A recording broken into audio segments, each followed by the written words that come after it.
పాకిస్తాన్ ప్రధానికి భారత ప్రధాని మోదీ డైరెక్ట్ వార్నింగ్ ఇస్తున్నారు. ఉగ్రవాదంపై ఉక్కుపాదం మోపుతాము, ఒక్కరిని కూడా భారత్లో ఉండనీయమంటూ కూడా ఏ విధంగానైతే హామీనిచ్చారో ఇప్పుడు దానికి సంబంధించిన ఉగ్రవాదాన్ని ఏర్పారేయడానికి కఠినమైన నిర్ణయాలు తీసుకున్నారు భారత ప్రధాని మోదీ. దీనికి సంబంధించిన బిగ్ బ్రేకింగ్ న్యూస్ ని మనం చూస్తున్నాం. ఉగ్రవాదంపై పాక్ ప్రధానికి మోదీ డైరెక్ట్ వార్నింగ్ ఇచ్చారు. చైనాలో జరుగుతున్న శిఖరాగ్ర సదస్సు వేదికగా మోదీ ఈ వార్నింగ్ ఇచ్చారు. ఉగ్రవాదులను ఏరి పారేస్తామని పాక్ ప్రధానికి మోదీ హెచ్చరిక జారీ చేశారు. మోదీ వ్యాఖ్యలు చేసిన కొద్దిసేపటికే జమ్మూ కాశ్మీర్లో భారీ ఆపరేషన్ చేపట్టింది భారత బలగాలు.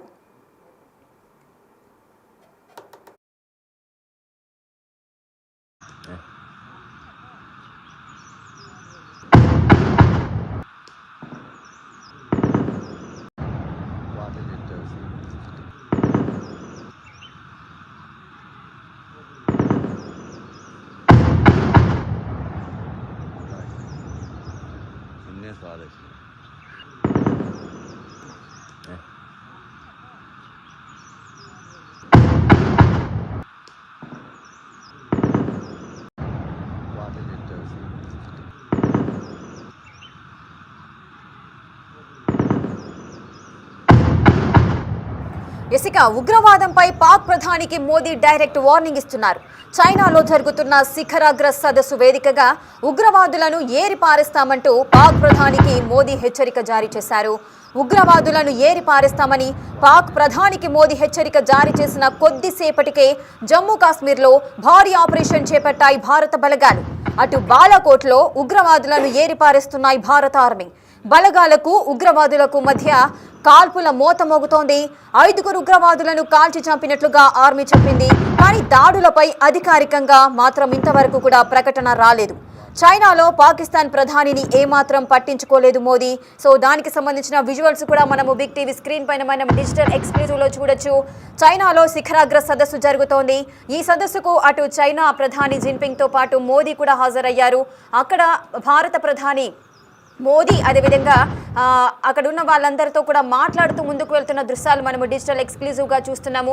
ఆ శిఖరాగ్ర సదస్సులో పాక్ ప్రధాని అక్కడ నించొని ఉండడాన్ని కూడా మనం గమనించవచ్చు. ఆయన చేతులు కట్టుకొని సైలెంట్గా నించున్నారు, ఎవ్వరితో మాట్లాడకుండా. ఎందుకు అంత దీనంగా నించున్నారు అంటూ కూడా చాలా ట్రోల్స్ కూడా వస్తున్నాయి. సో అక్కడ ఉన్న పాక్ ప్రధానిని భారత ప్రధాని మోదీ ఏమాత్రం పట్టించుకోకుండా చాలా బిజీగా ఉండి మాట్లాడుతూ వెళ్ళిపోతున్న దృశ్యాలు కూడా మనం చూడొచ్చు. సో పాక్ ప్రధాని ఏ విధమైన ఉగ్రవాదాన్ని ఏ విధంగా పెంచి పోషిస్తున్నారు, దానికి ఎందుకు అడ్డుకట్ట వేయట్లేదు అని చాలా విమర్శలు వస్తున్న నేపథ్యంలో ప్రజెంట్ ఆ దృశ్యాలు మాత్రము వైరల్గా మారుతున్నాయి. ఉగ్రవాదంపై పాక్ ప్రధానికి మోదీ అయితే డైరెక్ట్ వార్నింగ్ ఇస్తున్నారు. చైనాలో జరుగుతున్న శిఖరాగ్ర సదస్సు వేదికగా ఉగ్రవాదులను ఏరి పారేస్తామని పాక్ ప్రధానికి మోదీ హెచ్చరికలు జారీ చేశారు. మోదీ వ్యాఖ్యలు చేసిన కొద్దిసేపటికే జమ్మూ కాశ్మీర్లో భారీ ఆపరేషన్ చేపట్టాయి భారత బలగాలు. బాలాకోట్లో ఉగ్రవాదులను ఏరి పారేస్తున్నాయి భారత బలగాలు. దీనికి సంబంధించిన పూర్తి డీటెయిల్స్ మా ప్రతినిధి శివ అందిస్తారు. శివ, అటు జమ్మూ కాశ్మీర్లో భారీ ఆపరేషన్ చేపట్టాయి భారత బలగాలు. సో దీనికి సంబంధించిన పూర్తి డీటెయిల్స్ ఏంటి? రైట్ రేఖ, జమ్మూ కాశ్మీర్ లో భారత భద్రతా బలగాలు ఉగ్రవాదుల ఏరువేతకు సంబంధించి సెర్చ్ ఆపరేషన్ కొనసాగిస్తున్నాయి. ఒకవైపు ప్రధాని నరేంద్ర మోడీ విదేశీ పర్యటన భాగంగా ఈ రోజు చైనాలో ఇటు పాక్ ఉగ్రవాదం సంబంధించి పాకిస్తాన్ కు ప్రధాని నరేంద్ర మోడీ డైరెక్ట్ వార్నింగ్ ఇచ్చారు. చైనాలో జరుగుతున్న శిఖరాగ్ర సదస్సు వేదికగా కూడా ఉగ్రవాదులను ఏరి పారేస్తామంటూ కూడా మోదీ హెచ్చరికలు జారీ చేశారు. అదే సభలో ఇటు పాకిస్తాన్ ప్రధానమంత్రి షహబాజ్ షరీఫ్ కూడా అదే సభలో ఉన్నారు. ఆయన ఉన్న సమయంలోనే ఆయన కీలక వ్యాఖ్యలు చేశారు.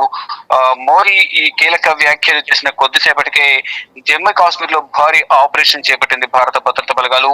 ఇటు బాలాకోట్ లో ఉగ్రవాదులను భారత ఆర్మీ ఏరిపారేస్తున్నారు. బలగాలకు ఉగ్రవాదులకు మధ్య కాల్పుల మోత అంటే ఎన్కౌంటర్ జరిగింది. కాల్పులు ప్రతికారాలు జరిగిన నేపథ్యంలో 5 ఉగ్రవాదులను భారత ఆర్మీ కాల్చి చంపింది. దాడులపై అధికారికంగా ఇంకా ఇటువంటి ప్రకటన అనేది భారత ఆర్మీ చేయలేదు. ఇక చైనాలో పాకిస్తాన్ పై ఏమాత్రం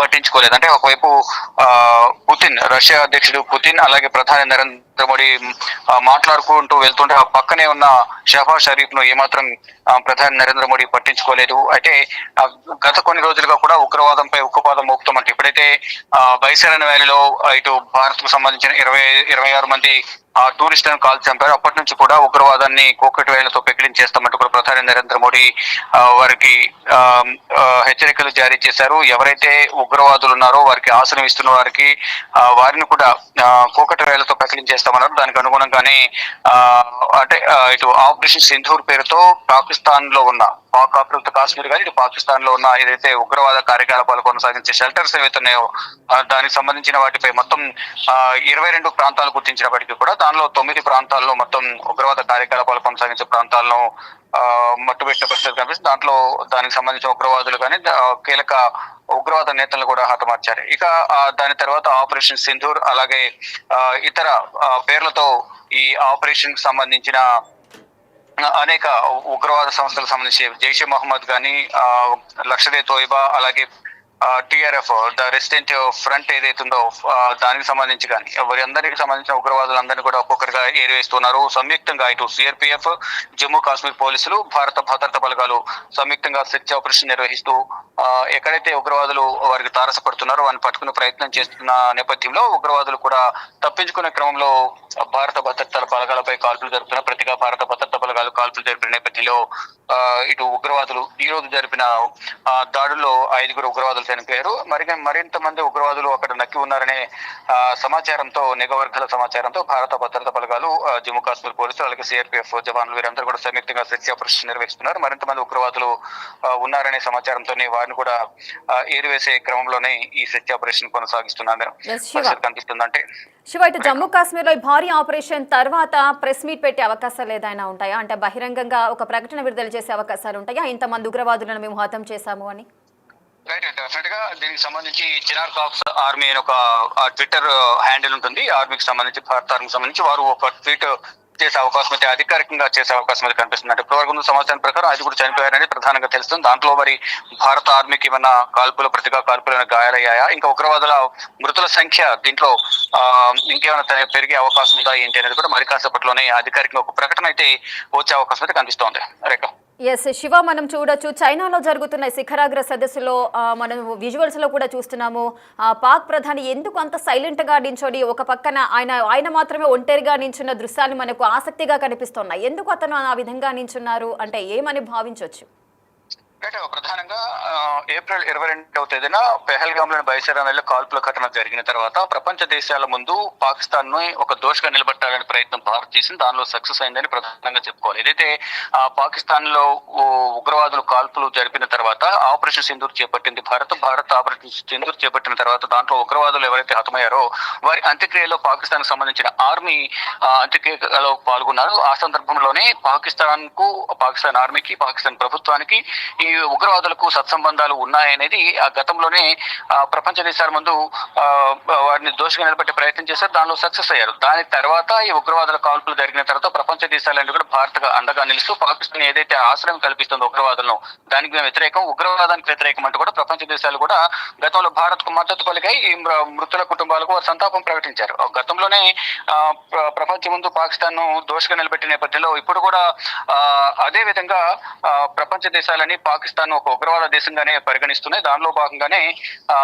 ఇప్పుడు కూడా అంటే ఆ సదస్సులో పాల్గొన్నప్పటికీ ఫార్మల్ గా అందరూ మాట్లాడుకున్నప్పటికీ కూడా అంతర్గతంగా మాత్రం పాకిస్తాన్ పైన ఒక ముద్ర అనేది పాకిస్తాన్ ఉగ్రవాద దేశం అనేది ముద్ర పడిపోయింది. దానిలో భాగంగానే చాలా మట్టుకు అక్కడ వచ్చిన ప్రపంచ దేశాలని కూడా పాకిస్తాన్ కొంత దూరం పెట్టినట్టు తెలిసింది. దానిలో భాగంగానే ఆయన అసంతృప్తిగా ఉన్నారు. పాకిస్తాన్ ప్రధానమంత్రి షహబాజ్ షరీఫ్ అనేది కూడా కొంత ప్రచారం జరుగుతుంది. దానిలో భాగంగానే ఒకవైపు రష్యా అధ్యక్షుడు అలాగే భారత ప్రధాని ఇద్దరు నడుచుకుంటూ వెళ్తున్నప్పటికీ అక్కడ షహబాజ్ షరీఫ్ అక్కడ చూస్తూ ఉన్నారు. మాట్లాడే ప్రయత్నం చేసినప్పటికీ కూడా అక్కడ ఎవరు ఆయనతో మాట్లాడిన పరిస్థితి కనిపిస్తూ ఉంటుంది.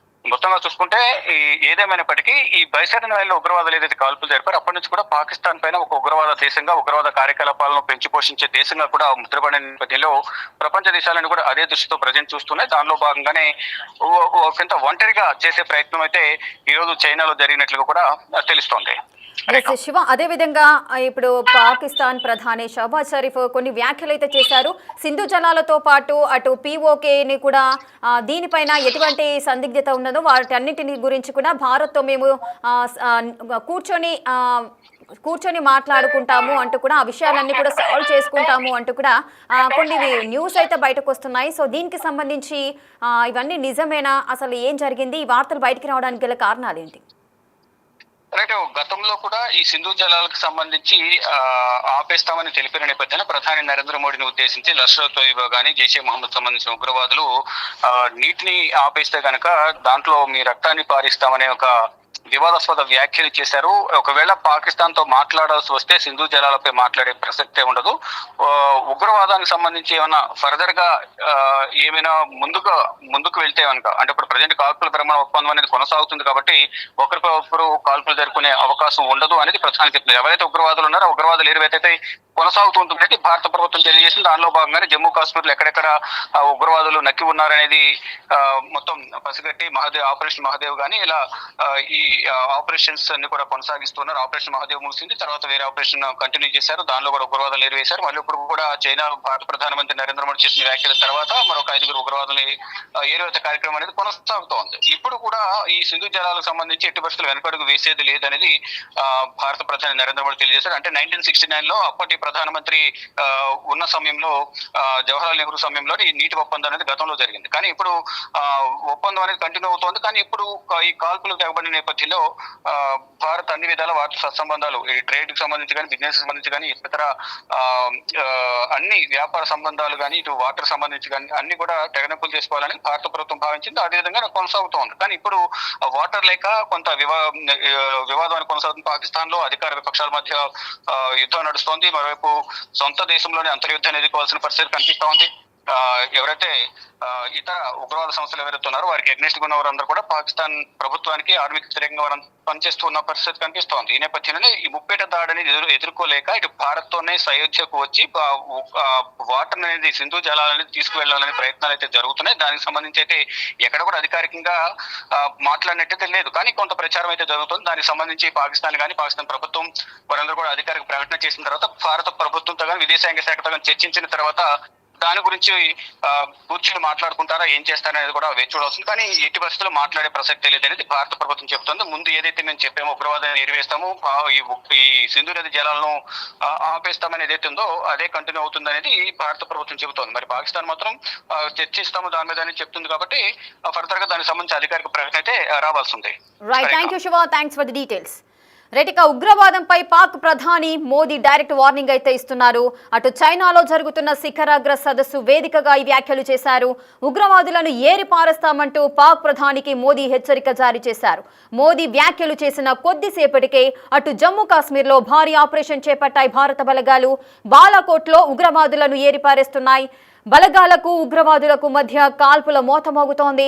5 ఉగ్రవాదులను కాల్చి చంపారు ఆర్మీ. కానీ దాడులపై అధికారికంగా మాత్రం ఎటువంటి ప్రకటన అయితే జారీ చేయలేదు. ఇక చైనాలో పాకిస్తాన్ ప్రధానిని ఏమాత్రం పట్టించుకోలేదు మోదీ.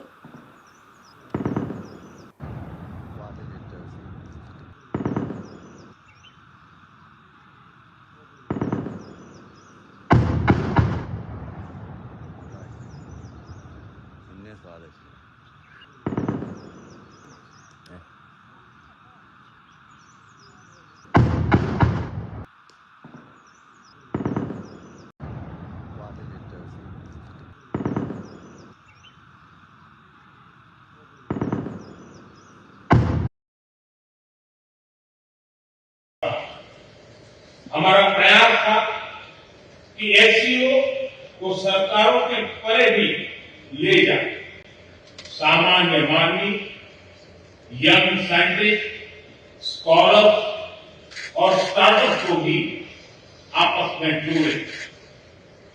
हमारे पीपल टू पीपल टाइम में दृढ़ता देने के लिए मैं आज एक और सुझाव रखना चाहूंगा। एससीओ के अंतर्गत एक सिविलाइजेशन डायलॉग फोरम बनाया गया। इससे हम अपनी प्राचीन सभ्यताओं, कला, साहित्य और परंपराओं को वैश्विक मंच पर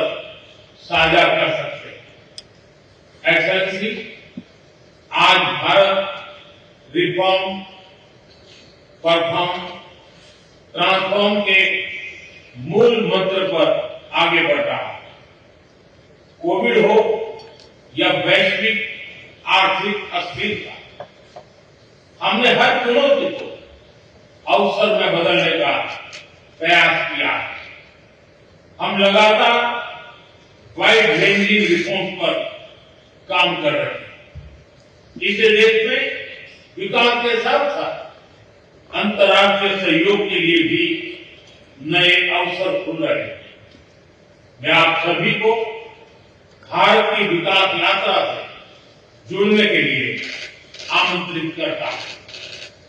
एक्सेलेंसी, यह खुशी की बात है कि एससीओ भी समय के अनुरूप इवॉल्व हो रहा है।